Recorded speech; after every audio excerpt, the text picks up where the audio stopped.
Simply Scuba presents the Deco Stop podcast. Hi everybody, welcome to Simply Scuba and welcome to the Deco Stop podcast. I'm Mark, a former dive instructor, and I'm joined with Shaun. If you remember Shaun, say hello, Shaun. Hello, Shaun. How's it going? Yeah, man. It's good to be back. Yeah, it is. It is for one final hurrah. As it were. Actually, I'm your replacement. Sorry, mate. I'm taking over. Are you apologising to the audience, or are you apologising to me?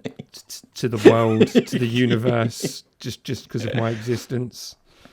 So basically, anyone that didn't watch the last week's, no, it wasn't even last week's, Struth, the final Ask Mark a few weeks back. Ask Mark, yeah. I'm leaving Simply Scuba, and Shaun has already left. Shaun's been gone for the best part of a year now. But yeah, I'm moving on to Scuba Diver magazine. So feel free to sort of head over there and follow me come August. But yeah, we thought as a final goodbye, it would be good fun to do a final podcast, Shaun and myself again. Yeah. Before you. Yeah. Shut up, basically. My notes. Shut up before you get into your notes. Yes, There's dear. 2 things I want to say, and one of them I've already forgotten. No, first off, I want to say congratulations. Congratulations on your Scuba Diver magazine. I'm going to say promotion. You cross planet. It's going to be amazing for you, and I'm very proud of you. Thank you.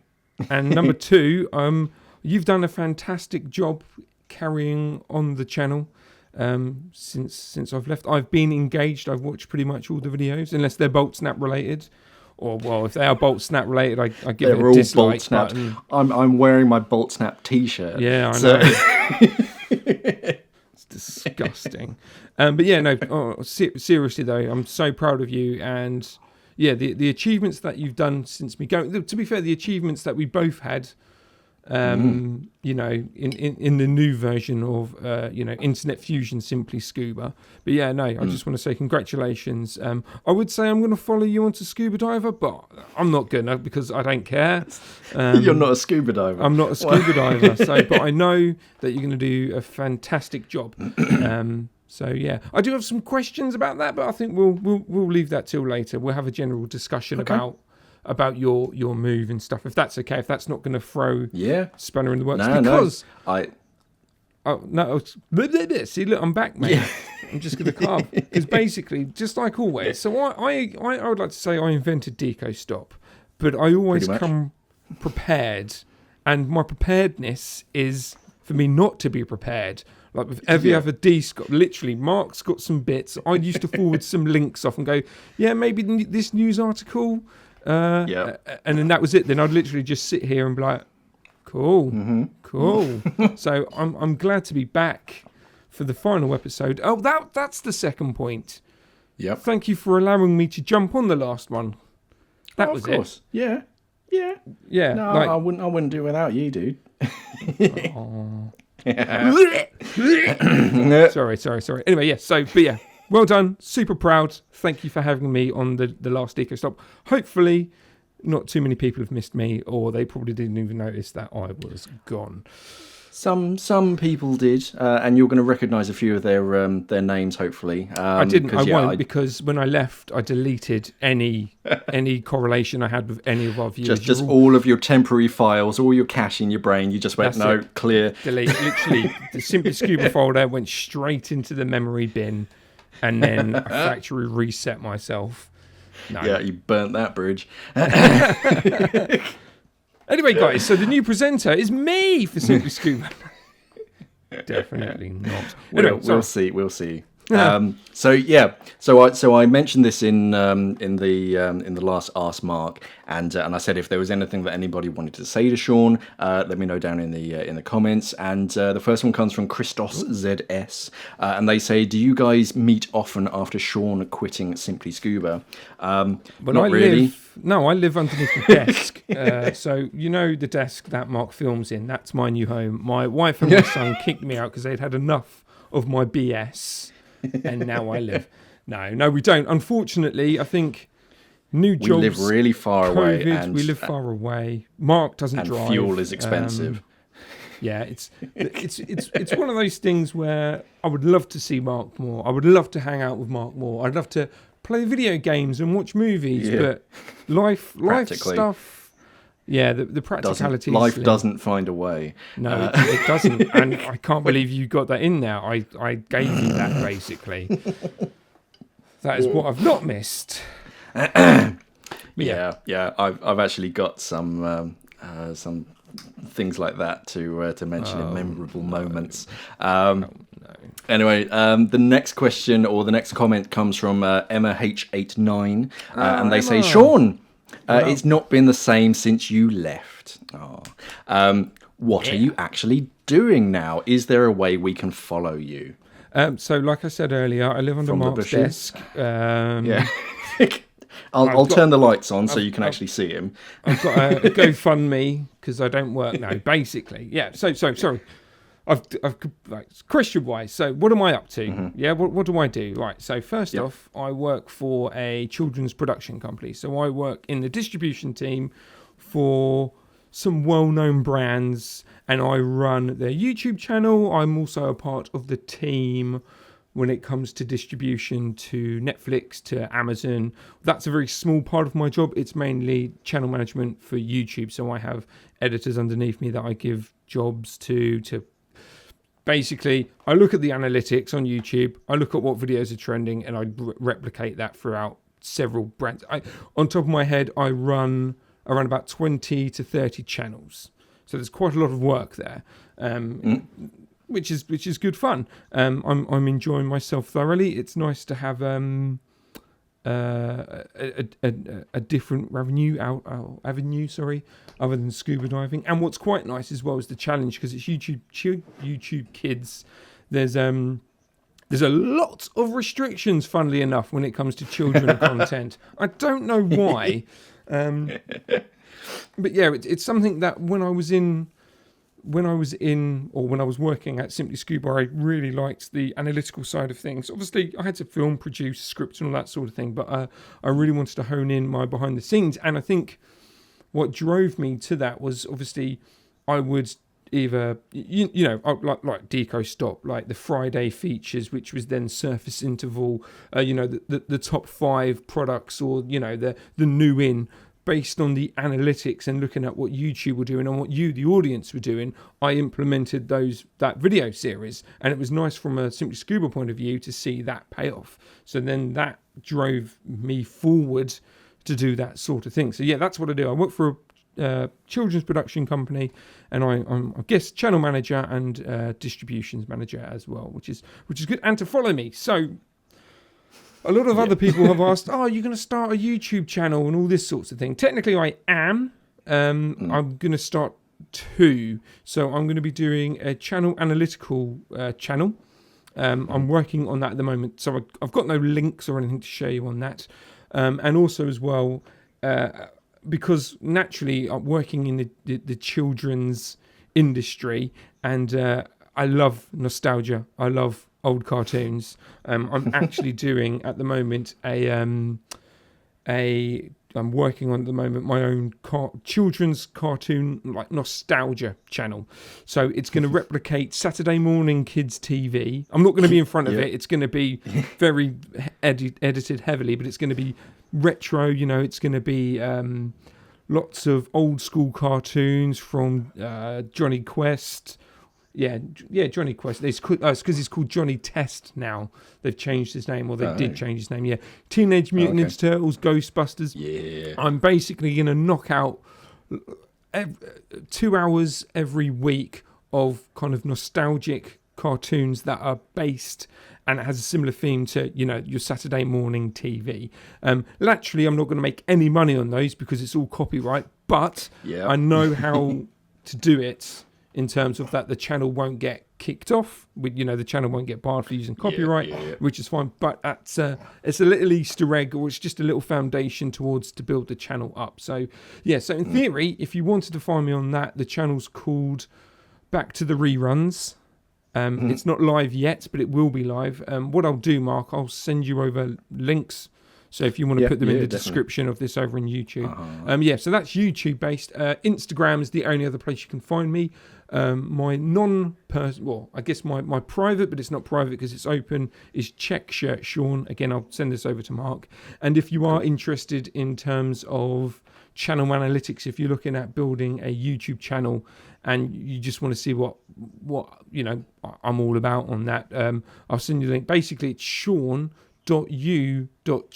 That's my Instagram handle. That's my professional one. So if you want information about YouTube, I have nearly 2,000 followers, not to brag, with 0 content, which I think's hilarious because that's pretty good. I put stuff on there and then it gets removed because I slightly tweak something. So it's one of those things where the account's kind of always changed a little bit, but people just seem to stay subscribed to it. Cool. But if you want those links, a link to the channel and a link to my 2 Instagrams, you can follow me on there. As I say, Check Shaun, that's a bit more of a personal one. I don't post that much on there. And then the Shaun.YouTube, that's going to be all about YouTube. But so that's it. There we go. Waffle! I'm back, guys.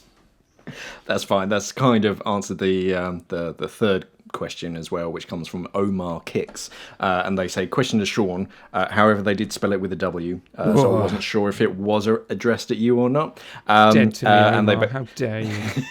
They basically just say, what's been up? It's been a while. Glad you're both going to have a podcast together, despite not working together. I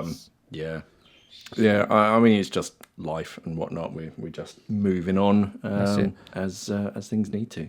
We did originally have a plan for a podcast, and hopefully we will do it. It's just there's a lot of things, conveniently new jobs and lots of new things happening in our personal lives that basically means our time is very limited or will be super limited. So we do plan, and I really do want to do a podcast where it's basically like this, but we don't necessarily talk about scuba diving. It's about news, entertainment, anything that we're interested in, really. It's about getting our personality across. We've got a name for it. We've got everything. We're not necessarily sorted, but the core crux are there, aren't they? It's just we've done all the infrastructure. It's just we've actually got to find the time to do it. Exactly, and new jobs and like I say, personal life is gonna it just gets in the way. Goddamn personal lives. We want to film a podcast. Don't have children, guys. Don't have children. No, they take up so much time. They do. Anyway, so I've got a list of discussion points, just like starting points to chat about. So the first one is talking about our experience at Simply Scuba and how you got into video specifically. Did you want to start off like how you joined Simply Scuba and then how you ended up getting into videos? So I had to pay the CEO £1,000. No, so I worked in the shop. So Simply Scuba, when it was back in Faversham, I was a shop boy. So I actually, like most people know, if you're listening to this, I'm not really a scuba diver. I know my stuff. I like to see myself. What was it? I'm an honorary land scuba diver or something like that. We did give myself an official title, which was really stupid.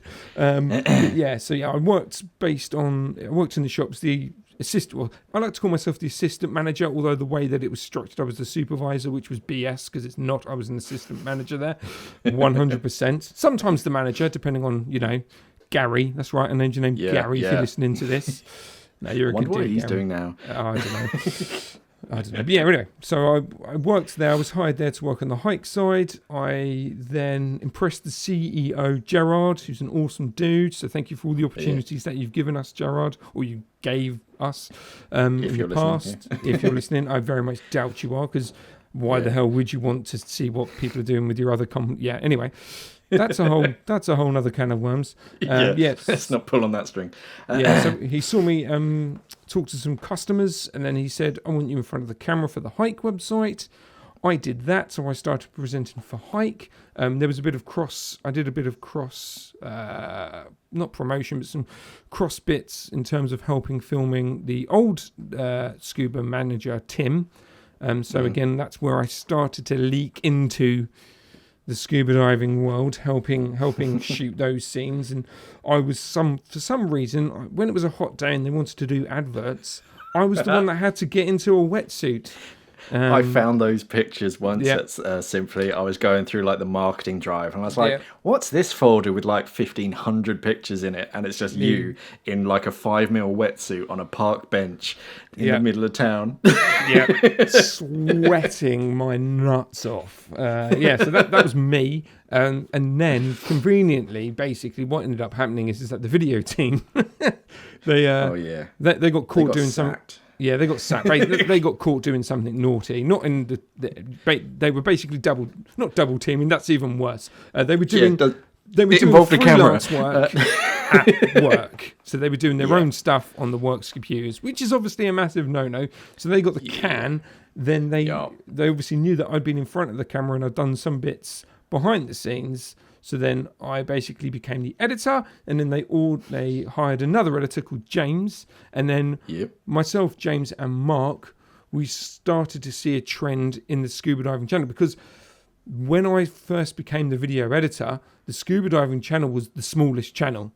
It was so niche that no one they had a following, in terms of the product videos and stuff.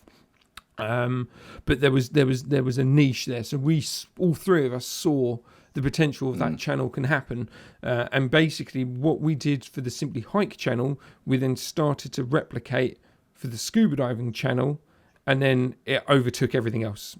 Even the swim channel, it got to a point where we were copying what we were doing on the scuba diving channel to the other channel, so it literally flipped it on its head. It was a fantastic time. So basically I got into this with no background in filming, literally no background in editing. media or editing. Cameras, it was sound. it was literally the draw of the luck. I was just at the right place at the right time, and the old management that used to work there seeing the potential. So that just goes to show, guys and girls, you might want to go to basically, if you're thinking about going to film school, don't bother. Just go on YouTube, get yourself a job, and you can actually earn some money. That's how I learnt, man. Yeah, just and YouTube. then like people that I'm going to go to film school. I'm like, why? Literally, I told my cousins that. She was like, I'm going to go to film school, and I said, don't bother. And I had her dad pull me aside, going, don't you dare tell my daughter not to go there. I'm like, seriously, mate, don't bother. She did 3 years. Came out and was just like, I don't know why I did that. And I'm like, yes, now you're like 60 grand in debt, and what you learn is what you could have found on YouTube, mate. So don't. Anyway, that's me. What about you, Mark? So I was a dive instructor at a dive centre in here in the UK, and I'd reached a bit of a plateau. Sort of in my career, I didn't really fancy going up to like staff instructor and course director and stuff. I didn't see that, and I just thought, you know what? Without that like fear of I've got this job, without like quitting my job, I'm never going to find like another job. So I quit my job, and then I was unemployed for a while, just kind of trying to find something. And then it just so happened that I checked in on like the job listings page on simplyscuba.com, and there was one for like a brand manager or something, someone who knows the products, who sort of knows the industry and whatnot. And I was like, yeah, I can do that. I had my initial interview with Nick Stiles, and I know Nick and was it not Holly? Who was the blonde HR lady? I've forgotten her name. Becky Stiles. And, wasn't it Stiles? But they're not married or anything. I think they had a similar surname. Was it Becky? I think can't so. remember now.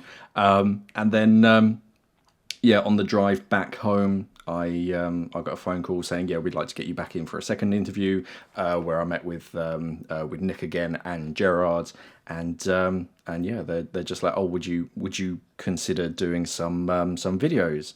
I was like, well, if you think I'm pretty enough. They chuckled. I didn't take it too personally, but Oh, my dogs have seen something. Yeah, I remember my very first like tester with Holly and Kelvin, and that was a Mares i3 mask, and they were like, yeah, spot on. We're just going to get you to do all the videos going forward. So I was like, exactly okay. And then you and I, we started sort of filming when you took over, and we had that kind of relationship, and then got you in front of the camera, and time moved on. I was the basically the whole reason why I got in front of the camera was a buffer. So it's for new scuba divers that didn't know exactly what was going on, or basically I would ask Mark questions, or I would hint towards something. Yeah, that's my thing. You know what I mean? Because there comes a point. Yeah, because there comes a point where I'm just explaining things, but it's quite tough from my perspective as an instructor. I've done this for 10-something years. It can be quite hard at times for me to get into that mindset of someone who actually I don't know what that means. And Shaun was perfect for that, of just kind of saying, "Oh, hold up, what's this?" That people definitely responded to that, and our senses of humour. Definitely, I think especially. You know, you look back on things, and obviously I know you've got your list and you're going to be talking about things, but I genuinely think the golden era for the Simply Scuba channel was when it was the last year that James was working there, where we were doing more fun, light-hearted videos like Weird Wednesday. I love Weird Wednesday. You look back on it, it's so corny, it's so bad, but I love it. It was so different to what that channel was doing beforehand that it's hard to replicate. So many at one point, like Daily Scuba News and those types of shows, they were doing better than any of the product. At some point, they were doing better than, obviously, other than like Dive Computers and Regulators, but any other type of video like that, they were wiping the floor with it. It was mind blowing to see. So I would say the last year that James was in. In all honesty, up until the end of 2019, that's the golden era. But I'm sure we'll talk about that later. Oh yeah, I've got a few of those points. Cool. So I went back through our video library, and I found that my first video was on the 10th of July 2014. And that was a Cressy F1 mask filmed down in the shops. Shaun's first video was on the 12th of September 2013, and it was a North Face women's Rec Mid GTX walking boot. I thought it was a Van Gogh bag. See, that was because I can't get into the back end. That was the first published video that I could find. Okay, wicked. Wow. Do you remember filming that? I don't remember filming that one, but I remember filming the Van Gogh one because I said about bear attacks, and Gerard thought that was hilarious. I don't know what the context of the joke was, but it was really funny because you'd have Holly or Kelvin present the Simply Hike product videos, and they were very cut and dry because they didn't know what they were talking about. Not to be negative towards them, but they weren't the expert. They weren't specialists. No. The whole reason for me coming on board was to lighten that up and talk about the gear. And I remember talking about bear attacks and keeping a machete in there, and Gerard was wetting himself. So, oh dear. As always, the professional. Well, yeah, that's it. And that was down in the shop, because I remember that. So I started at Scuba when Scuba was down the far end of the shop. So that was great because it was quiet. But then for whatever reason, they decided to turn the shop around so that now Scuba was right next to the front door. Yep. The reason for that was because basically Hike had the biggest footfall in the shop. And even though the everyday customer was Hike related, the sales weren't that big. So they literally swapped the ends, but they didn't. They moved Swim to where Scuba was at the end of the shop, at the bottom. Yep. Hike had a little middle station, but during the summer times it was even smaller because you had beachwear. Yeah. And then just over I'd say half the shop was scuba. That was it. Like one end. Yeah, because they really wanted to push. Yeah, sorry, carry on. Fun, didn't it? I mean, just filming in the shop, because I mean, we tried to do it like early in the morning, first thing in the morning. Yeah. And of course, shop staff one particular shop staff didn't really understand that, so they just kept barging in, making as much noise as they could. And it's like, are you kidding? We're going to be here until we get this shot. So just be quiet, let us get the shot and we'll leave. Exactly. But, oh, God, yeah, filming in the shop. And that leads on to my first memorable moment that I've written down, which was, do you remember our first auto cue? Which was just a laptop on a box. Yes. It wasn't even. To say it was a laptop, Mark, that's very generous. It was an old. I think it was probably one of the first MacBooks that ever existed. It couldn't run Word. We had to use some obscure, really like old school, notebook or something. It was like the early versions of Notebook. And then, because we used to, because when we transitioned from like purely like product videos, we transitioned into more like top 5 list type stuff. Yeah. But we did a lot of that ADR just into a microphone. Me reading from a script, and then you or James would just edit footage over the top. Yeah. Then we wanted to get me in front of the camera. But because we didn't have an auto cue, we would have to do that line by line. Yeah. So good budget, Lord. Mate. That was tricky. And sometimes you just get, there was the, what was it, Dr. Pepper or something? Pensacola. Pensacola, Florida or something. Yeah. And we're like, and that took the best part of a day to get that out with a straight face. What was even worse? It wasn't you, Mark. Like obviously, you'd have these phrases or a certain collection of words that would trigger you. But it was if James was reading it to you, and if James found it funny, he would not. I love him. He just wouldn't shut up laughing, or like he couldn't pronounce it. So because he couldn't pronounce it properly, he would get really angry and storm off.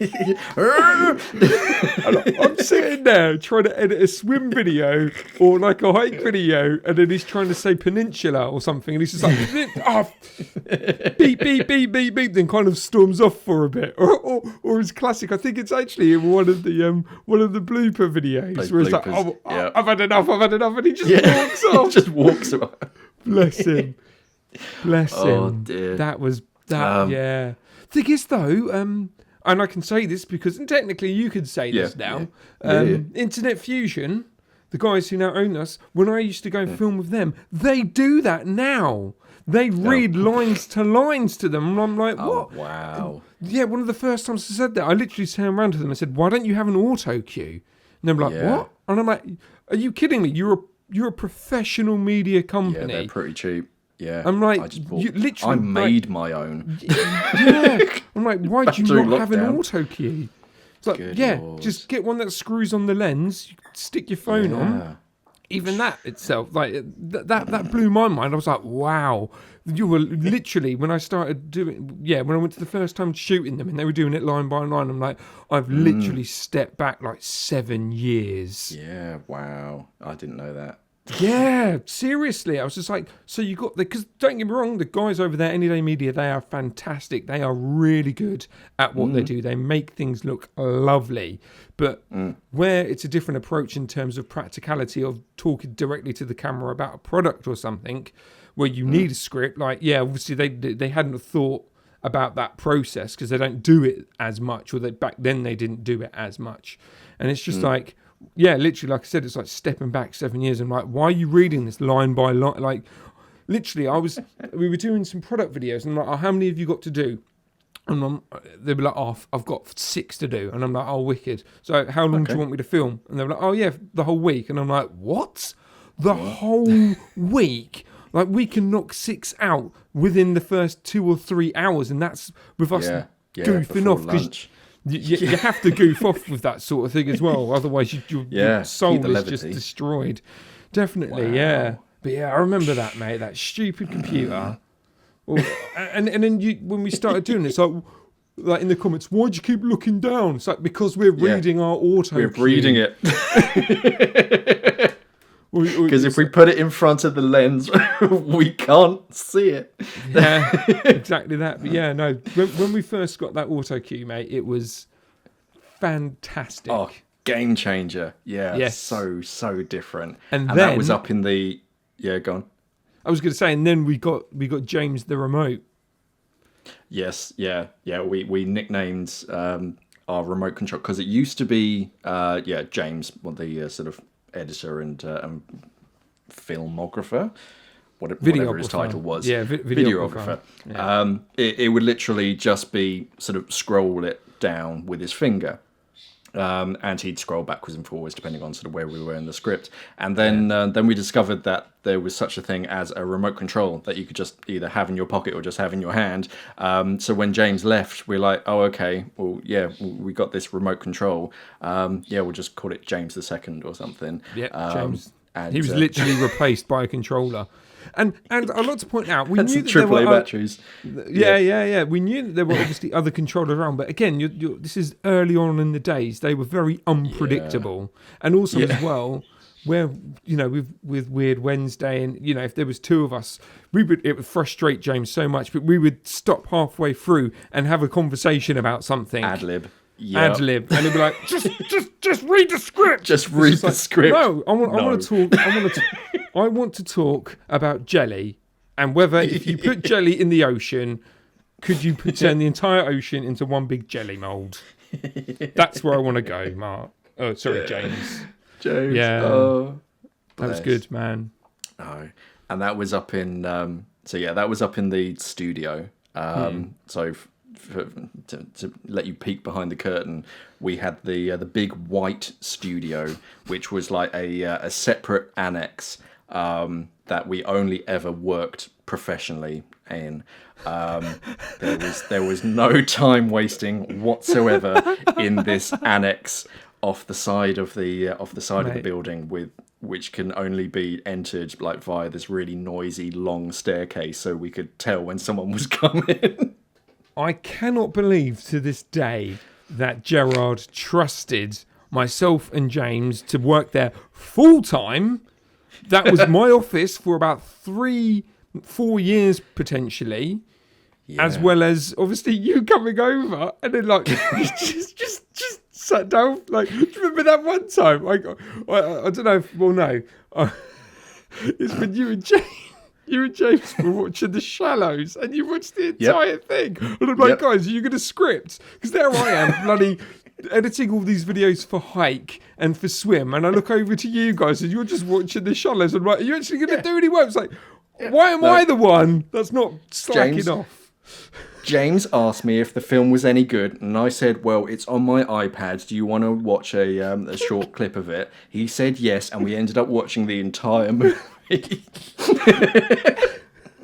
And then you probably then went to lunch, and then you probably came back because you actually hadn't done any script. Watched the end, Watched the end, and then finished the script off. Oh, mate. But it was that and the train. So we were right next to the train line. So every time you'd film, and at a certain time of day, you just get, you're like, oh, bloody hell. Right. So then we'd have to go back in the script, and then if it was raining, we couldn't film because you had the pitter-patter of the rain. It was quite close to the coast as well, so you used to get seagulls pitter-patting on the roof. So as far as filming, it was great unless something made a noise outside. Yeah. Oh, wow. It was the worst studio in the history of studios, but... And it's another thing that most people probably wouldn't appreciate is that the paint needed topping up by yours truly. 2 or 3 times a year? Yeah, well, I had to paint the Infinity every time we had a model shoot, and that was at least 2 to 3 times a month, because it had to be the right paint or the right shade of white. Yep. It was infuriating. Like, it was. I mean, when we jump into the end, obviously we had to get rid of the studio, and when it came to us dismantling it, I swear there was I'm not probably exaggerating, but like 3, possibly even 4 inches thick paint in some areas. There was a lot. It just lapped and lapped and lapped and lapped. Because we had to return it to the condition of when we moved in. Yeah, we had this fixed infinity wall, which was like MDF wood. That sort of went up, so that eliminated the corner. And for 7-8 years, Shaun had to like paint this periodically, and then we had to rip it all down. So it was you, me, and one of our guys, Nick, one of our friends, and that took us 3 days or something. 3 days, and then to dismantle it all, and then we had another 2 days of painting. Oh yeah, to get it back to and then Gerard bought some knockoff grey paint for the downstairs, because underneath us you'd have the photography bit / warehouse near the end, and then he bought some knockoff grey paint. I say knockoff, it's grey paint, it's not a knockoff, but it was literally like puke green. I don't even know how it existed as a colour, but like I'm painting this floor and I'm like, this is really fucking bad. But it was one of those. Dry a different colour. It'll dry a different colour. Literally, just whack on as Shaun. You've got years of experience of painting, so just keep lapping it up, and then shut the door and then hand the keys and walk away. Don't say anything. But they blatantly had to re-skim it afterwards when they came in because it's it got replaced by a bakery, which I believe is still there. They're doing actually quite good outside of COVID. So they would have had to repaint over all of that. That was good though. I did love it. Was a good therapeutic.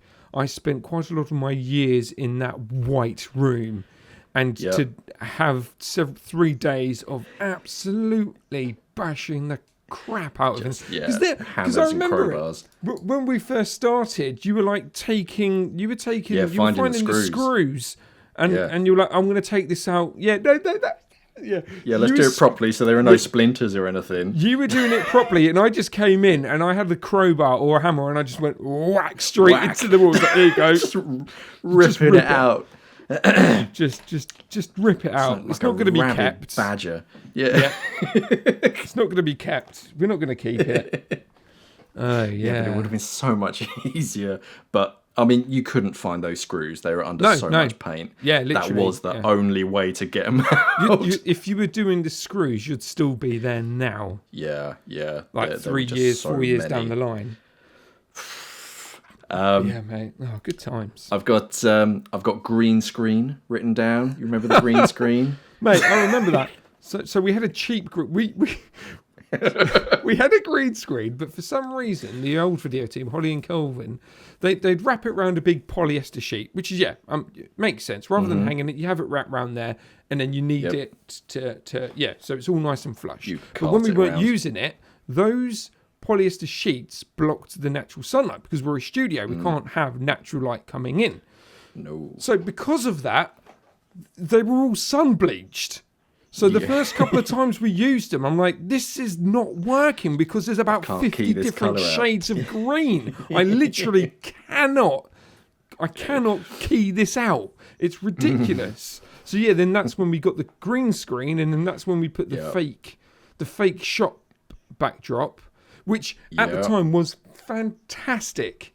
It was really, really, it was a step up. It was really, really cool. Easy. Yep. But it was again, we broke, because again, we had a beach, obviously a beach website for the models. They used to film, obviously, bikinis and underwear. That was a really hard job. Anyway, they had a steamer. So every time we wanted to film something, it's like, right, oh crap, I just took it off and threw it in the corner. Right, give me an hour, guys. I've just got to steam out this Yeah. Yep. And then there were spots of water from the steamer that you had to wait for them. Yep. And then I'd show up in a green shirt. Yeah. Like, oh, damn it. And then green shirt, and then it's just like, right, it's not perfect. This cheap green screen set that probably cost 50 quid had about 20,000 pegs wrapped around it just to give it some taut. Yep. Just stretch it out as much as possible. And then we got the physical set, didn't we? Yep. Which I love. I love that physical set. We even had a TV on it. It was well good. Yeah. That is actually something that I've thought about creating with my set downstairs, because that was good fun. It was a bit of a pain in the backside to actually get it, because you had to put on a USB stick or something, plug that into the back, and because we didn't have a remote control, because it was basically ripped out of an old GoPro stand or something. Industry secrets. Mate, you think that's bad? You wait till we talk about the podcast and egg cups. That's a little bit further down. Oh, okay, cool. So I mean, it's under Simply Scuba Live. That was, I mean, looking back now, that was like nothing, but it was such a big deal at the time. Yeah, because it was a relatively new like technology where we could go live on YouTube, and we kind of had an audience at that point, which was tuppence compared to what we have now. So this was a monthly thing where I would be in front of a Mac computer downstairs. I had you, Gary, the filming crew stayed late at night, because we did it at like 8-9 o'clock at night. I don't know why. Well, I know why we did that, because it was stupid. We were looking at prime time for TV, so we thought, oh yeah, that must be the best time to do it. It's like, you retards, you could have just done it at lunchtime or 6 o'clock in the afternoon. Doesn't matter. It actually doesn't matter. Because they could just watch it afterwards. But obviously it was all about live, wasn't it? Yeah, it was about live. Yeah.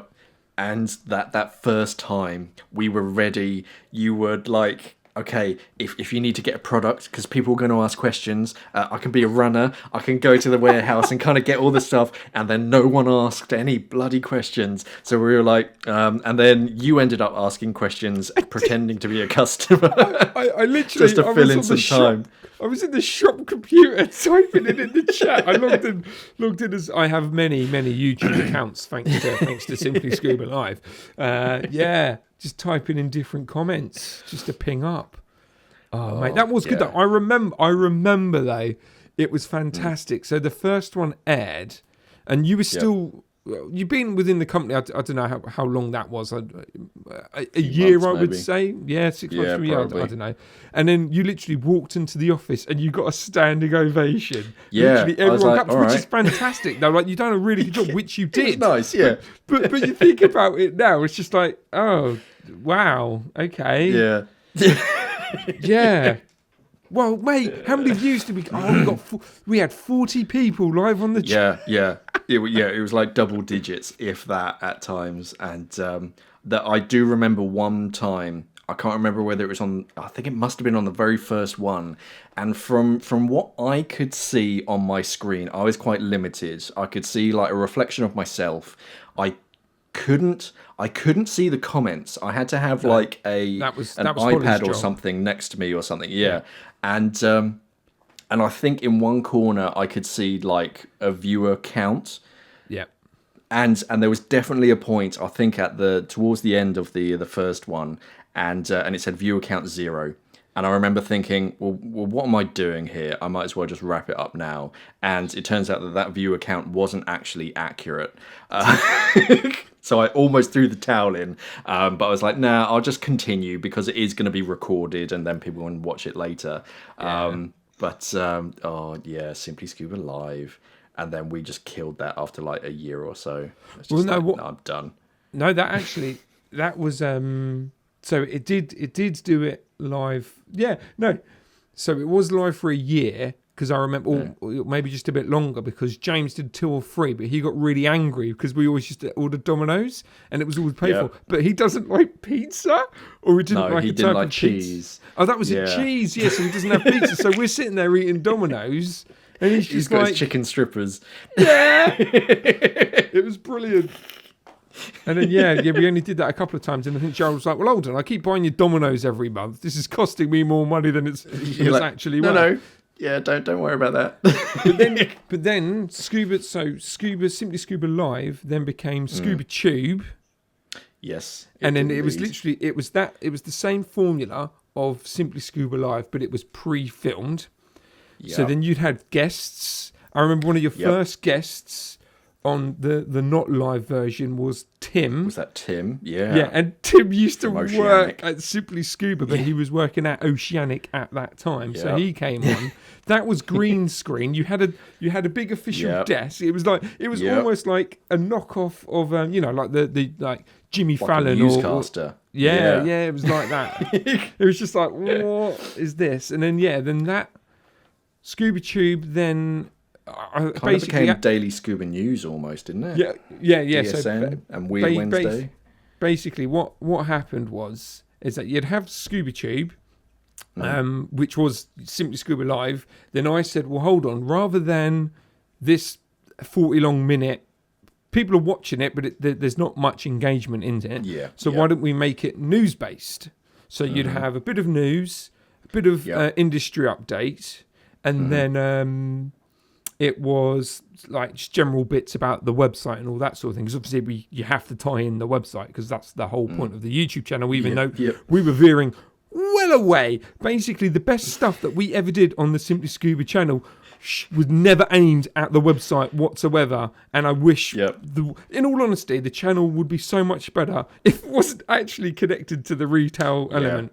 Much more flexibility. But again, I'll talk about that more a bit later, because that's going to be to do with your future. So we did that, and then I think the first couple of runs, again they were getting low views, couple of hundred views, but back then that was actually really, really good for something that we'd never really done before. And then we threw in a couple of weird stories, and then the peak of those videos started. Basically, they got quite a lot of views, and I'm like, well, hold on, let's alternate it. So we used to do it 1 week, it was Scuba Tube, and then it was Weird Wednesday.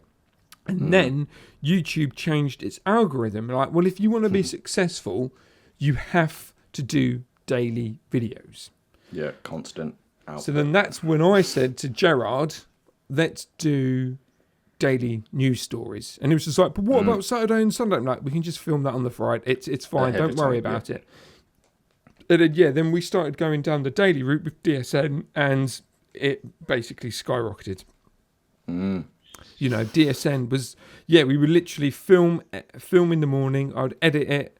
And then at first it would go live the next day, but then I think near the end it was getting edited. Same day almost.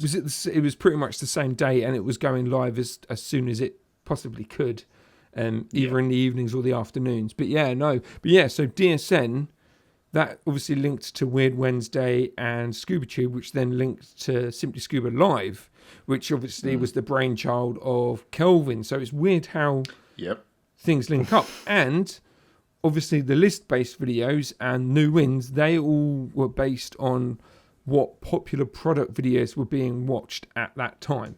That's how it initially started, because we knew that Sunto obviously got a lot of hits. It was like, wicked, let's do a top 5 Sunto. Or we knew that Fins were popular that month according to the algorithm. So then I would look at the algorithm and tell James and yourself, I said, let's focus down on this. Because I remember I didn't get angry, I got a bit annoyed, because you started doing New In, and then I went off to Vancouver for a couple of weeks.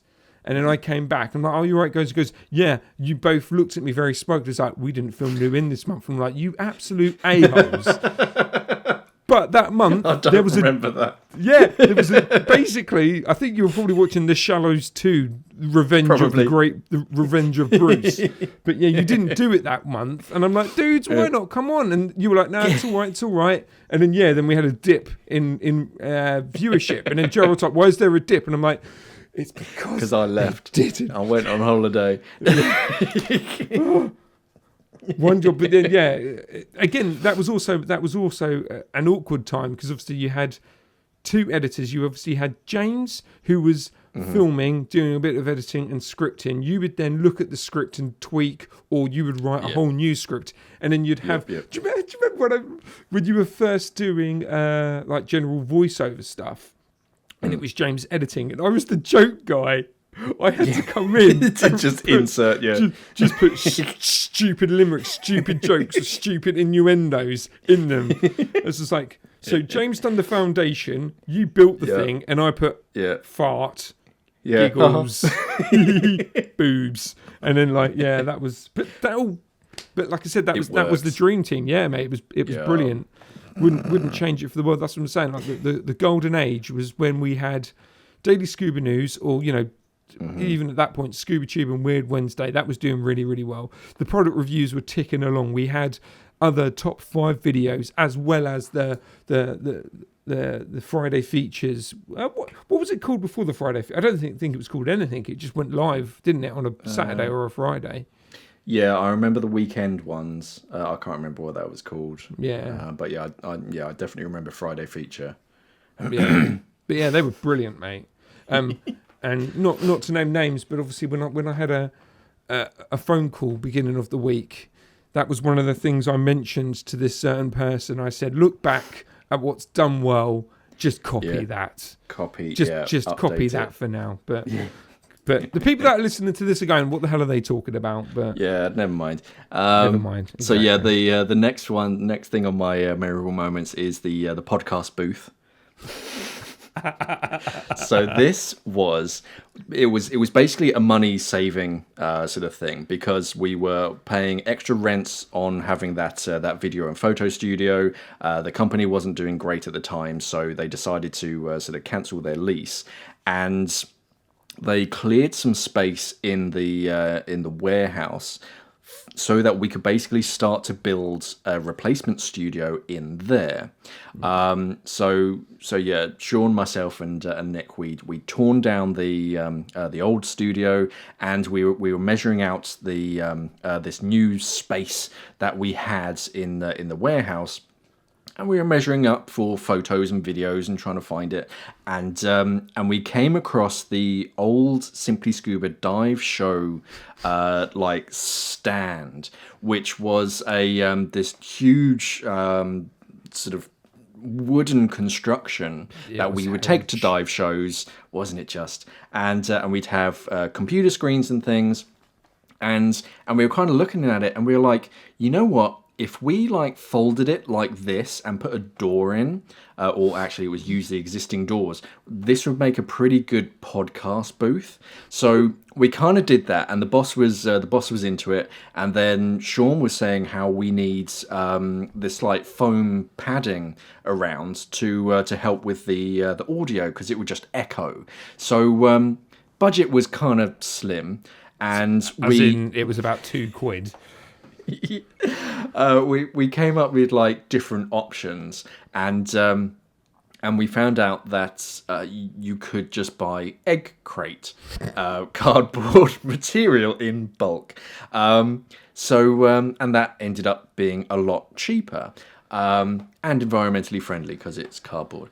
But so we invested in this, and we didn't really think through attaching it to the walls. We just bought this stuff, and then we realised that there wasn't a lot of square footage for it to actually attach. So we've got this. What did we use? Some kind of glue. I can't remember what. Yeah, it was Pritt stick. Yeah, and we're desperately trying to fix this egg crate to the side of the podcast, and you'd come back an hour later, and it was all on the floor, and you're like, "Oh, Struce, you had to put it back." That was okay. It was quite dingy because we had one light wherever we got that light from. There is a video in the early Deco Stop playlist. Where you'll be able to see it, because we had to crudely cover it over, didn't we? We put black tar, just some black material over it. It's really bad. But obviously the whole point of it was audio, so you were never really going to be able to see it until I said, "Oh, do you know what? Let's whack some GoPros in there." Great, idiot, Shaun, idiot. Because we did film it down in the shop a couple of times, but for the amount of time that it took to film it, it was just a pain in the backside, and the shop, of course, wanted to get in and restock things and make a lot of noise. So we're like, oh, you know what? Yeah, let's just build a booth.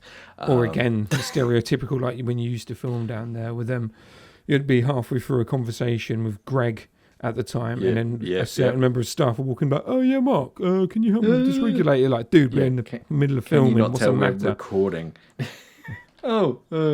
You've worked within the company for about 4 years. How do you not know this is what's happening? It's ridiculous. Anyway, hopefully you're not listening to that. I mean, I very much doubt you are listening to that. And it doesn't matter anyway. I ain't seen you since the company broke up anyway. So. Yeah, it doesn't matter. So my next point is the Paddy Sucks video. That's the crown that we wear. I can't believe we got away with that video. I was looking through. That one video has 1.6% of all of our comments on the entire channel. So 1 in every 100 comments is on that one video. Yeah, we got in a bit of trouble for that video. Oh, we did, mate. The thing is, though, like, to the point where we had our boss, CEO Gerard, got a letter from Paddy Europe or Paddy UK, basically telling them to stop. Yeah, take the video down. Yeah. No, they didn't explicitly tell us to take the video down. They reconsidered because I think, I can't remember whether you came into work first or I did, but I do remember Gerard kind of like saying, I've got a lot of phone calls this morning about one of our videos about Paddy, and we would film them like a good week or two in advance, and I was like, oh yeah, I remember that, and it was all about why some people don't like Paddy, and he's like, right, well, I've had a lot of phone calls. I'm gonna watch it and then sort of see what I think, because I think they want us to take it down. And it got to the point where he watched it and he's like, yeah, and I think he was getting some pressure from Paddy, but they didn't really want to, because we didn't say anything baseless. Or particularly mean. It was legitimately things that I had seen and heard at dive sites, and people's opinions on like dive forums and things. And it wasn't anything. If you just watch it and you get really angry with it at first, then yeah, that was it. But when you actually watched it again and you did consider what was being said, it wasn't that like slanderous or libel, whichever one it is. So yeah, they just never kind of called back. They were just like, oh, you know what, we're just going to ignore this. Well, originally we were going to use it as a scapegoat for get Paddy to get more involved within the channel. So they were actually meant to film a comeback video. Yeah. They were meant to go, okay, so this is what was addressed in that Simply Scuba video. Yeah. We'll respond. We'll respond. That's and true. They I forgot never about that. did. Yeah, they never did, No, they mate. did not. Because they're chickens. You're a chicken, Paddy. Come at me, bro. But yeah, mate, I didn't think I would get fired from that video, but I thought I would get in a lot. And when he was just like, the CEO or director of Paddy contacted me, and I'm like,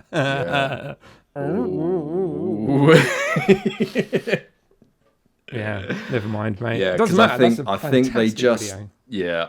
they reconsidered enough to kind of think, you know what, if we do like crack the whip or whatnot, then it's almost hurting ourselves. They're just poking a little bit of fun. It's nothing like baseless or anything. Yeah, so exactly. we're just gonna have to allow it. And they did. They did. Point. And it's I don't know if it's in the top 10, but it's definitely one of our most popular videos. It's one of my favourite kind of Friday feature surface interval videos, definitely. Just for the controversy. Because that was shared quite a lot. Even, what was it, Divers Ready? I think one of his first videos where he started using Simply Scuba as a jumping point for his videos. Not that he needs to do that anymore, because he's very well established in his own sense. But obviously, generally, when you start a new channel, you see what's available, and then you jump on that for a bit. His version of it was fantastic. There was a lot he's of a bit more traction. independent than we were. That's the thing. It's like a conversation I was having, not to kind of deter. This is where a lot of people don't realise, obviously, because the YouTube channel is attached to the store. Like I remember when Internet Fusion took over the company, like, we need to take these people down. We need to take these people down. We need to be bigger than this. We need to be better than them. Our content's better, or blah blah blah blah blah. And I just turned around to them and said, I know you've put a lot of effort in researching these scuba divers and these scuba diving kind of brands or kind of influencers that have deals with other scuba diving brands. And I'm like, but that's never going to happen. And they're like, why not? No. And I'm like, because they are an independent source. It's like you when you did, your own safe diving channel. And in terms, it's also a Scuba Diver magazine. Like, obviously, they've got licenses, you know what I mean? They've got certain things that they have to say and that you're going to have to film. But the majority of what you have on those types of channels is freedom. Whereas in Simply Scuba does not have that, which is why, one, when we do something like the Why Paddy Sucks video, we get a bit of heat for it, but then also as well, it enables other scuba divers to jump on board and help grow that channel. Because again, I don't know what's on your list, but when I took over the channel, when things really started and the pace was getting picked up on that channel, the community was such a vital. It's so important to the channel. It's about getting the comments, getting the interaction. That's why videos like Why Paddy Sucks was created, was to spark that conversation. And this Mr. Paddy CEO, him or herself, coming down, raining blows. I say raining blows. Can you not do that? No. Oh, okay. Sorry. Okay. Yes. Yeah. Okay. We're very sorry. Yeah, man. Yeah, no, it's risk taking. I don't think you can. I don't know if the channel can really do that anymore. I don't know. It's up to whoever takes over. Let's be honest. Yeah. But it's like, as you say, with products, I can't always be 100% honest about products working because we're trying to sell this equipment. Yeah. So, I mean, and that always used to be one of the big things of, like, why don't you mention the negatives? And it's like, because I want you to buy it. It's the negatives and why don't you put the price in? I'm like, because in 10 years time inflation is going to be like 3 times the price, you muppet. Stop asking me about putting the prices in the videos. The price. They don't, and it's of course it's going to be different in every country because we're watched all over the world, and it's like we can't put the price in. We can put like the RRP in, but it's going to be out of date next year, so I'd have to record it again. So no, we never sort of mention prices because there's no real point. So looking back at some statistics, you and I, from when we sort of started, it's pretty much 8 years to the month that we were sort of recording videos for Simply Scuba. Just north of 3,800 videos released. Although I did see one, but it's a bit of a glitch, I think, that did say it was about 7,200 videos. But I delved into that, and there's a weird glitch on the 12th of November 2018, where apparently we released 3,000 videos. Yeah, I got a bit drunk. We got a lot of complaints about that. All the subscribers, it's a weird glitch. Literally there, just blew up the subscriber feed. So over 3,800 videos. 33.6 million views. And of that, Nice. the average view duration was 2 minutes and 51 seconds. So thanks, audience. Yeah, that's pretty bad. What's the you're probably not. It's probably not on screen, but can you get lifetime CTR just to see how well my thumbnails were doing? I don't, and I didn't. No, I didn't look at that, to be honest. Don't worry about that. Don't worry about that. I only got the sort of the view counters. So as far as hours viewed in that time period when you and I were working together, 1,600,000 hours viewed. We lost 24,000 subscribers. I'd like to publicly apologise for that. I thought, yeah, mainly on your videos. Yeah. I just thought that was a fun statistic. We had over 300,000 likes and 16,000 dislikes over our tenure. Awesome. So that's a pretty good percentage. Yeah, I'll take that. That's all right. That's cool, man. Yeah, just shy of 4,000 videos. We didn't make it to 100,000 subscribers. If I'd have had a few more months, maybe, but it was probably going to be next year at least. Oh, really? Okay. Yeah. Looking at the what do you call it, the graph, because it was always very seasonal. We used to get the peak in the summertime, and then it plateaued, and then over the winter time it started to slow down.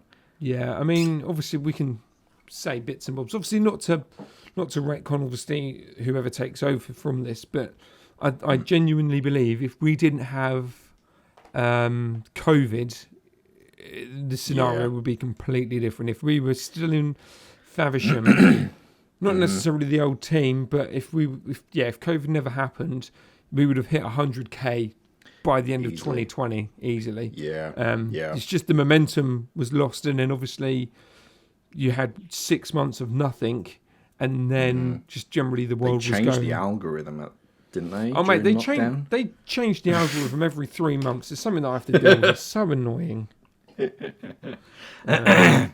But yeah, it's like I said. I think the channel itself, the golden era, or should I say the golden era, when it was mainly you, me, and James. That was up until end of 2019. 2020 when we came back, I think we did the best we could. We got a lot more engagement. We got a lot more fun videos out there. You know what I mean? Like the scenario that we were in, I think it couldn't have gone any other way, considering what we had to deal with in terms of the channel, with the new company never being and never owning a scuba diving company before. They were learning. So they were learning about scuba diving, and we were learning how that company runs, which is always awkward. It's always awkward for both parties. And you know what I mean? And a lot of it was remote as well, working from home, which is different. Exactly. It was, because we did look at studios. Mate, we were. Looked at a few. The thing is, as well, before I left, we had the money. We had the money to rent a studio. We had the money there. But when you go from a local small business, I guess, to a conglomerate that is Internet Fusion, there's a lot more cogs, and things take way too longer than they need to. But that's office politics that everyone gets involved in. Middle management. That's and I'm I can say these things because I don't work for them anymore, and I haven't for a while. Me neither. Yeah, exactly. But yeah, so the golden days are over. As a kind courtesy, though, obviously I'm looking at some of the subscribers, and there's this one comment. Where is it? Let me find it. Oh no. No. It's not bad. Let me find it and remove it. So, David Orr, he said, looks like Simply Scuba has lost most of their subscribers, obviously from us, or from you posting your last Ask Mark over there. Don't do that. Don't say that.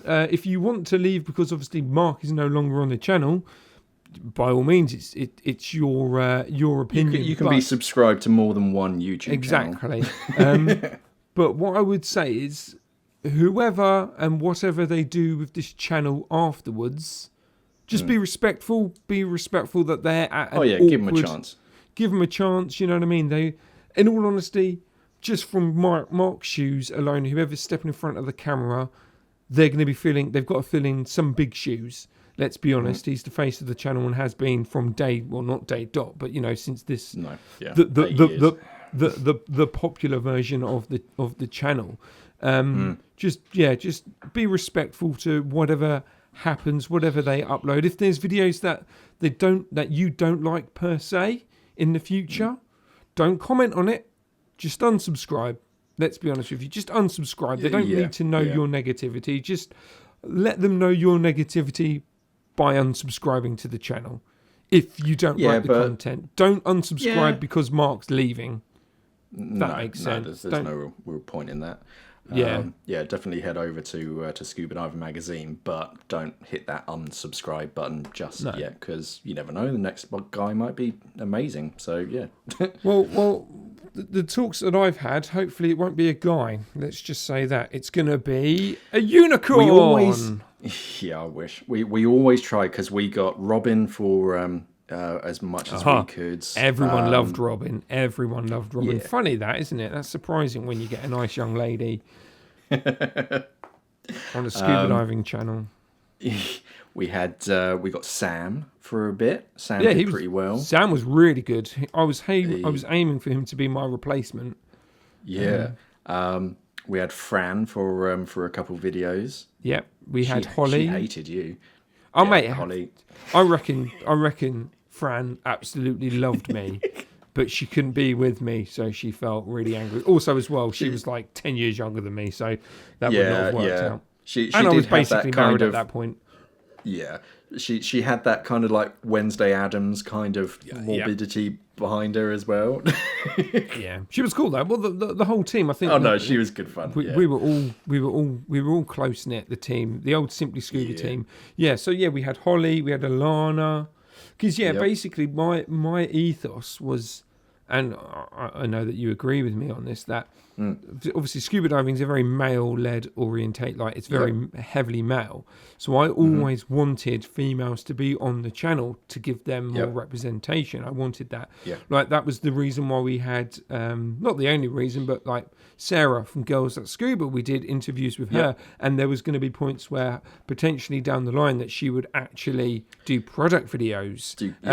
She did a couple of BCDs and wetsuit stuff like for specific females, but the plan was hopefully that either her or another female diver would come on board to even out the palette, should we say. That's why, Scuba News, that's why you had Holly, you had Alana. I literally, in the office, I said, look, if you want 20 minutes away from your computer, if you don't mind just reading, and you can read, you don't mind being in front of the camera and being, not hassled, but, being with me and Mark, who at times would just wind each other up or just sing stupid, like just one of us a hum a tune, and that would be in our heads. Or put funny words in the middle of the other one's script. Really, really childish, but awesome stuff. If you can put up with that, then by all means, come on down. And because that was the thing, because we had when we were recording with Sarah from Girls That Scuba, we did a live Q&A to like both of our audiences, and most of the comments were just about, how do you dive with a beard? And you're like, no, this is about the girls. Let's ask Sarah some questions about being a scuba diving a girl that dives. Most of the comments were just about beards. Beards. I want to talk about facial hair, and you're like, okay, right. So I do this, but let's move on to sort of girls that dive. Yeah, I think the industry's definitely better than what it was, and it is going in that direction. Oh yeah. Because again, I can 100%. talk about I could talk about competitors now because I can. Like Mike's Dive Store, they've got a small channel. They're doing their best of what they can. They've not been funny, but they've always been in the shadow of Simply Scuba in terms of video. But I will whisper this: now's your chance, guys. Now's your chance. Ramp it up. But they have a female presenter, which I think is a step in the right direction. In doing my research on let's just see what these people that I had to check up on every week, what they're doing. And yeah, having a female presenter, I think, is a massive win. But that was something that we were trying to strive. But, like I said, like the old Simply quite obviously wasn't doing very well. Hence why when COVID hit, it all got split up and sold off. And then, Internet Fusion, they're a great company, but like I said earlier, they don't know scuba diving. And also they don't know, going back and touching on Any Day Media, they didn't know how we worked. They didn't know, because again, they're high-end, they're professional. Like I said earlier, they're fantastic at their job. But what we were doing and what we do at Simply Scuba, it's not lowbrow, but it's like, we've got to film this. It kind of baffled them. Yeah, just get it out. Our output. Yeah. Yeah. They were amazed at how much you could like get done and edited and uploaded. Yeah. And because I remember they I'm not going to say names, but one of the guys was just like, so you do daily videos? I'm like, yeah. And he goes, yeah, but do you really? You don't like source them like for a month and then spread them? I'm like, no. They're done on that day and they're released that day. Yeah. Every single day. And then on the Thursday and Friday, we max out our load to go over for the weekend. And I'm like, why? And he's just like, well, it takes us about 2 months just to edit a 3-minute video about snowboards or something. And I'm like, well, wow. But then they're very meticulous. Everything's a fine detail, which is why they're cut to the beat of the music and everything. Everything. Whereas we're not necessarily churning the content out, but what we were doing was very different. And I remember there being a conversation when I first started the company where, well, actually, let's see what Any Day Media do in terms of the production value and how our work ethic is, and let's see if we can merge the two together to find a high production but also a high output for the channel. And naturally that didn't occur to anything because business doesn't run that way, you know what I mean? But no, it's nuts. It's nuts to think what we used to do, this filming, scripting, editing. And again, it wasn't just on Scuba. I would do it on swim. I would do it on hike. I would do it on beach. Like when we had beach days, I would have to edit at least about 200 to 300 up to sometimes 1,000 model videos. And I'd have to knock them out within... 12s. Yeah, literally, I would have to knock them out within 2 days because they had to be on the website. Nuts to think about that. Yeah. But it was good. Wouldn't change any of it. Nah. But it's good training. Yeah. Is there anything else on your list? No, that is my list exhausted. Okay. So I want to talk to you briefly about something. Not briefly. So obviously I left nearly a year ago. It wasn't nearly a year ago. It was 10, whatever. Just under a year ago, yeah. Obviously, like I said, you've done a fantastic job in continuing the beats. Well, thank you. No, you seriously, mate. You considering it went from a one-man band, two-man bands. You took on all the editing, all the filming, all the social, as well as all the other bits that you were doing, as well as more in terms of buying and working with the buying team. Yeah, you. However long it is, nearly a year since I've left, you've done a bang-up job, and I'm super proud of you of that. But what made you leave? What's made you go from Simply Scuba over to Scuba Diver? What were the? You can be as vague as you want. You can be as in depth. Like I said, by the time this goes out, neither of us, especially me, will be working at that company. No, that's fine. So like what made the decision for you to jump ship? Yeah, pretty much. So I've been in the industry since 2009, and I've been selling dive gear for most of it, and I've been at Simply Scuba for most of it as well now. And one of the big things that I'm seeing is that a lot of the brands are direct to customer now. It always used to be, and I think this was actually a question that someone asked recently, is why don't you see Buddy or AP Valve BCD so much anymore? They used to be everywhere. And it's because the brands are going more direct, or at least they're opening that door. It used to be that you could only buy dive equipments from dive centers. I was talking to I think it was Paul Strike from Fourth Elements. I don't think it was Drim. I think it was Paul. And he was saying that back when they started in like 2000, I think it was, they literally went to dive centres saying, hi, we're a new manufacturer. We're called Fourth Element. This is our dry suit, undersuit. Will you stock these and sell them? And that was how you bought dive equipment. The scuba divers would go into their local dive centre, they'd see it there, the dive centre would sell it to them.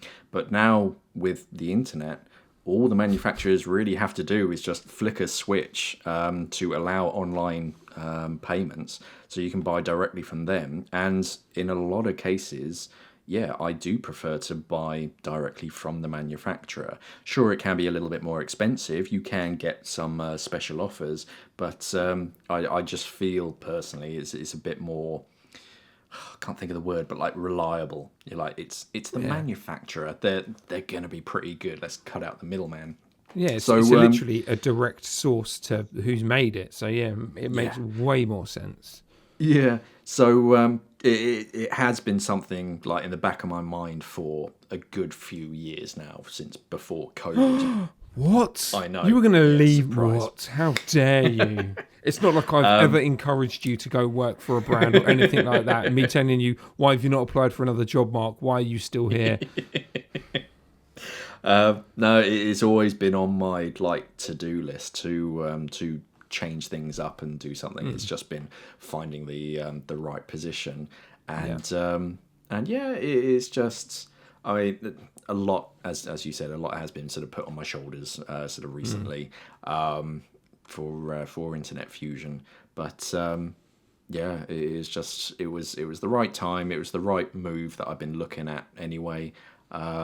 And yeah, I think I said in Ask Mark, it does give me certain more freedoms because I can talk about equipment that we don't stock on the website because we're not a retailer. It's just the magazine. So if someone asks me about something, I can say, oh, you know what? Yeah, that is quite good. But have you considered this from this other manufacturer, which might suit you a bit better? It does give me that kind of freedom. And yeah, I can be a bit more, like honest about, okay, yeah, this is such and such. It's great for this type of diver. It does have this flaws. So maybe consider this. So yeah, it just gives me sort of a bit more freedom. Yeah, Scuba Diver Mag, the more I sort of talk to them and like see their behind the scenes, it is much more, liberal's the wrong words because that's a bit political, a bit more sort of open and free, and to not quite do what I want, but go in certain directions that you have an outlet where you can be more flexible, that you can try more things, try more ideas, and if it works out, that's fantastic. If it doesn't, onwards and upwards. You know what I mean? You're not gonna. You're not going to annoy the powers that be or a certain product or I get what you mean. That's cool, man.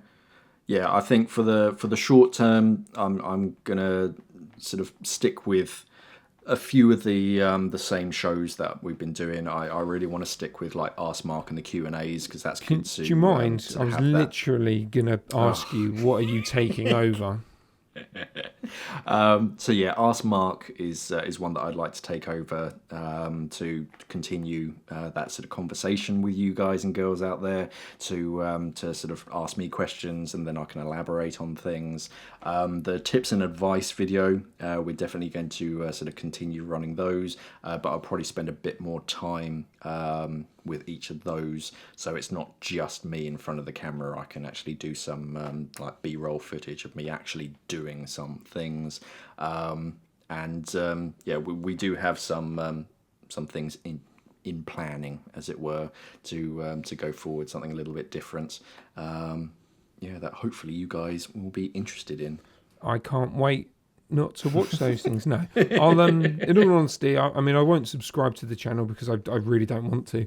That's not a negative thing towards Scuba Diver. You know what I mean? I've always been, when I worked at Simply Scuba, I'd always been fascinated with their start, and like it being a biggish scuba diving channel, and then looking back, it's really weird. So obviously when we were doing the awkward presentations of products or news stories, there was no one else doing that. So to see another channel, a smaller channel, start doing that, we can look and go, oh, you're copying us there. But like I said, like with Divers Ready in the early days, but like Divers Ready, Scuba Diver Magazine, they're going to the next level. They're surpassing. They're easily going to surpass Simply Scuba because of that freedom element. Not saying that standing on the shoulders of giants. Not saying that whoever continues with Simply Scuba is going to do a naff job or a rubbish job, but there is always going to be restrictions in terms of your website or your YouTube channel being linked to an actual retail website. There's always going to be, red tape there, should I say? But yeah, like I said earlier, don't go poo-pooing them. Don't start disliking them, or you know what I mean. Just because you don't like, if you don't like it, unsubscribe. Just be respectful. The community that I helped build, that I really wanted to do, give them a chance. They'll find their fit. If it's something that you don't like, if the direction that they're going is somewhere that you don't want to go down or you don't like, just unsubscribe. It's as easy as that. They'll find their new audience. And I wish them all the best of luck. If this hasn't been deleted by the company or by whoever's taken over, I wish you all the luck. And again, this is coming from someone who left it nearly a year ago, but I seriously do wish you all the luck. You will have an uphill 100%. Battle, not being an a-hole, but you are going to have an uphill battle. But the only advice I would give to them is look at what works well and what has worked well, duplicate that at the moment, and then you'll find your feet. Yeah, build that foundation with what has worked in the past. Yeah. And run with that. Run with that easily. But yeah, okay, dude. I guess that's it. Yeah, coming to a natural end. Yeah, it's nearly an hour and a half of yakkering on. What I'll do then, again, I'd like to say thank you ever so much for having me on the last Deco stop. Again, this is my baby, so it's nice that I'm here. Thank you for being here. Yeah. Again, they might continue it if they continue it. Awesome, do it. Podcasts are fantastic. And I wish you all the best in the future. I think you and Scuba Diver are an amazing fit, and I can only see you doing amazing things there. You've got more freedom, as well as, in all honesty, Simply Scuba, with you now leaving, they might find a new path, which is always good. A different twist. A different twist that we never thought of that they could bring the channel to, and that might take them to the 100,000 subscribers. Although, when you do reach 100k, send the plaque to me and Mark. Just cut it in half. You don't deserve it. Give it to us. We've done all this hard work. We've done all this hard work. Don't go, oh look, we published 3 videos and we got 100k. Lovely. No, I'm only joking, guys. Son of a. It's all love. But yeah, good luck. Thank you. You've done an amazing job, and I'm glad that you'll carry on with Ask Mark and you'll take him bits that you've honed in on this channel over to there. Not that they could stop you. Internet Fusion could never stop you from doing that, because what we used to do on here is very generic stuff that they can't stop you from doing. So it doesn't really matter. So thank you. And seriously, good luck. And I'm going to shut up now because I'm going to pass the mic over to you, and it's your platform. So I'll say it now for the very ever last official time. Thanks for watching, guys, and safe diving. Nah, you're stay classy, you fool. Oh, yeah. See, look at that. I messed up. Stay classy, scuba divers. Yeah. There you go. I can edit that. Oh, hold on. No, don't. Just leave it in. That's what it's all about, mate. Yeah, I'll drop the mic. Yeah, stay classy, scuba divers. Yeah. I very much sort of same sentiments from me as Shaun said. Is give them a chance. Don't unsubscribe immediately, give them a chance with whoever fills my boots. In the meantime, head over to Scuba Diver Mag. I think it's scubadivermag.com, but you'll find their YouTube channel if you just search for Scuba Diver Magazine. And yeah, you'll find me there from August the 1st, which is tomorrow. Yeah, I'll start doing very much the same videos as I've been doing at Simply Scuba, but yeah, we do have a few more interesting things and a few new sort of video ideas to go forwards. Yeah, thanks for watching, everybody, or thanks for listening, and safe diving.